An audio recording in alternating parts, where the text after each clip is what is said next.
नमस्कार, आप सभी का स्वागत डीडी न्यूज पर। आप देख रहे हैं हमारा सांकेतिक भाषा का विशेष बुलेटिन। आपके साथ मैं हूं मुकुल शर्मा, मेरे साथ मौजूद हैं मेरे सहयोगी शरद मुदगल। तमाम खबरों से आपको रूबरू कराएंगे, लेकिन सबसे पहले नजर डालते हैं हेडलाइंस पर।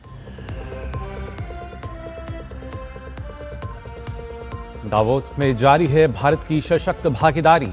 एआई और अर्थव्यवस्था पर हुई चर्चा में केंद्रीय मंत्री अश्विनी वैष्णव ने कहा, भारत एआई के क्षेत्र में दुनिया में अग्रणी। आज देश की तेजी से बढ़ती अर्थव्यवस्था पर रखेंगे भारत का पक्ष।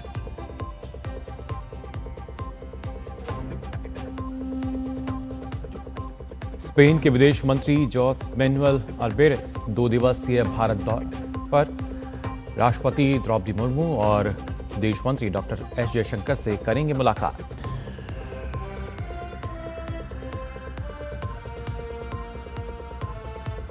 अलग अलग राज्यों में होने वाले विधानसभा और निकाय चुनावों के लिए बीजेपी ने कसी कमर।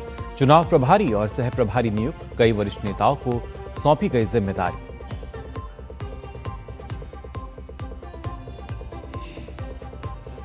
पश्चिम बंगाल में आशा कार्यकर्ताओं का विरोध प्रदर्शन तेज। आज राज्य स्वास्थ्य भवन के सामने विरोध प्रदर्शन की योजना, न्यूनतम भत्ते की है मांग।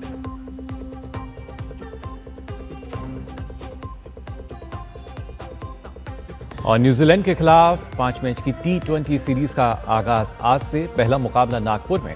सूर्य कुमार यादव की अगुवाई में T20 विश्व कप से पहले भारतीय टीम की बड़ी अग्नि परीक्षा।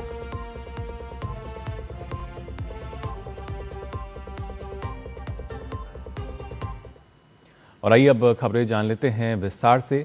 स्विट्जरलैंड के दावोस में विश्व आर्थिक मंच का वार्षिक सम्मेलन चल रहा है। आज इसका तीसरा दिन है। आज भी यहां कई अहम विषयों पर चर्चा होगी।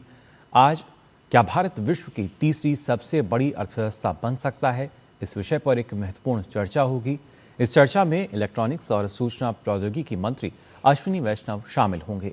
साथ ही पैनल में कई अंतर्राष्ट्रीय कंपनियों के प्रतिनिधि भी शामिल होंगे। पैनल में भारत की आर्थिक वृद्धि, वैश्विक व्यापार में भूमिका, निवेश संभावनाएं, तकनीक और डिजिटल अर्थव्यवस्था के योगदान पर चर्चा होगी।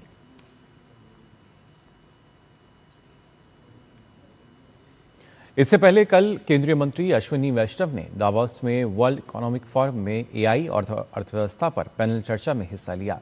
केंद्रीय मंत्री अश्विनी वैष्णव ने कहा कि भारत एआई के क्षेत्र में दुनिया में अग्रणी है और दुनिया की जियोपॉलिटिक्स में भारत का अपना मॉडल है।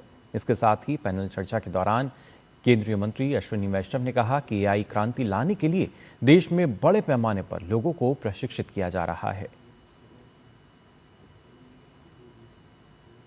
स्पेन के विदेश मंत्री जोस मैनुएल अल्बेरेस भारत के 2 दिवसीय दौरे पर हैं।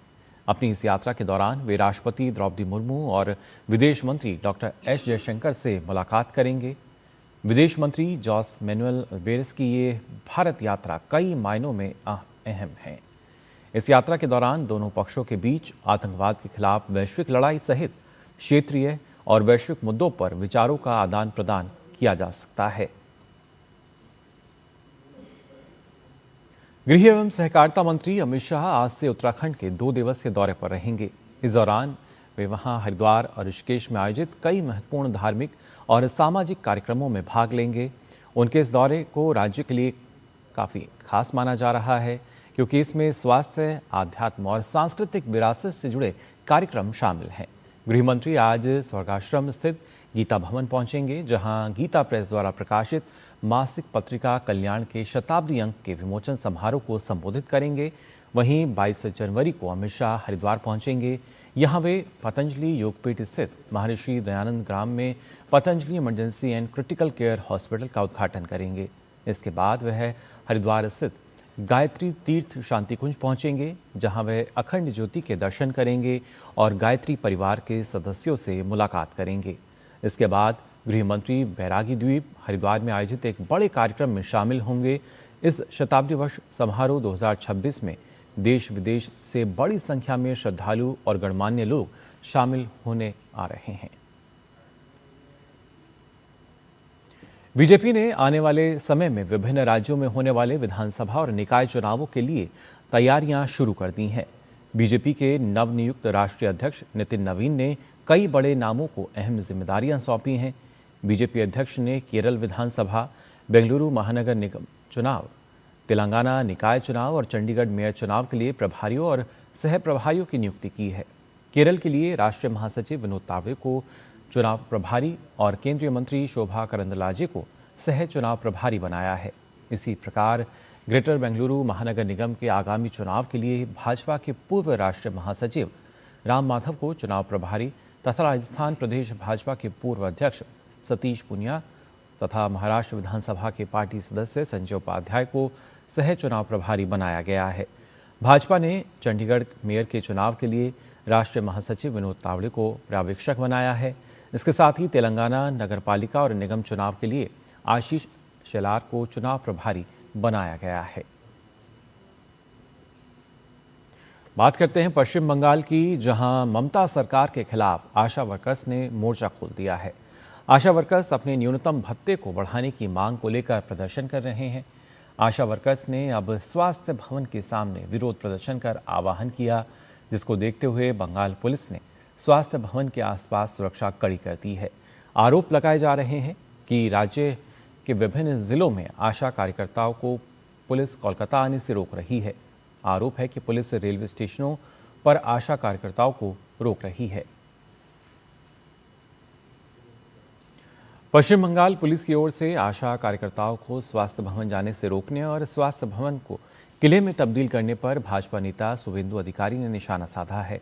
उन्होंने सोशल मीडिया प्लेटफॉर्म एक्स पर स्वास्थ्य भवन के बाहर पुलिस की बेहद सख्त बैरिकेडिंग का वीडियो साझा कर लिखा, आशा वर्कर्स का स्वास्थ्य भवन में सैलरी बढ़ाने जैसी मांगों को लेकर कैंपेन है। डरे हुए स्वास्थ्य मंत्री को बचाने के लिए पुलिस मंत्री यानी मुख्यमंत्री आगे आई हैं। ममता की पुलिस आशा बहनों और दीदियों को रोकने के लिए लोहे की दीवार बना रही है।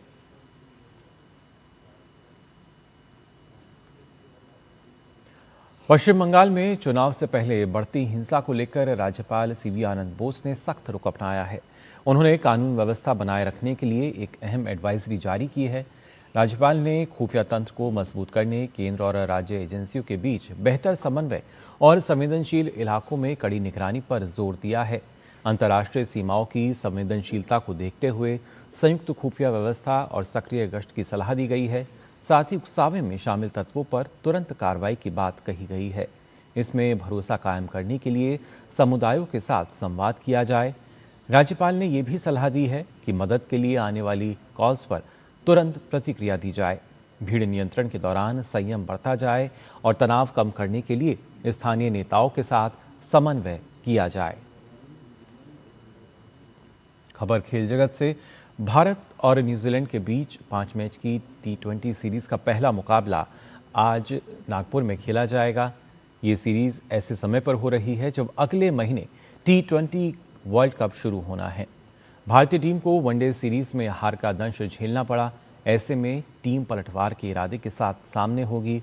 सूर्य कुमार यादव की कप्तानी में T20 world champion kiwi team के खिलाफ उतरने के लिए तैयार हैं। भारतीय टीम को इस मुकाबले में सलामी बल्लेबाज अभिषेक शर्मा और संजू सैमसन की जोड़ी से दमदार शुरुआत की उम्मीद रहेगी। वहीं न्यूजीलैंड की बात करें तो यहां टीम को अपने सलामी बल्लेबाज डेवॉन कॉनवे और सचिन रविंद्र से बेहतर शुरुआत की अपेक्षा रहेगी। इंडोनेशिया मास्टर्स बैडमिंटन प्रतियोगिता में आज भारतीय खिलाड़ी अपने अभियान की शुरुआत करेंगे।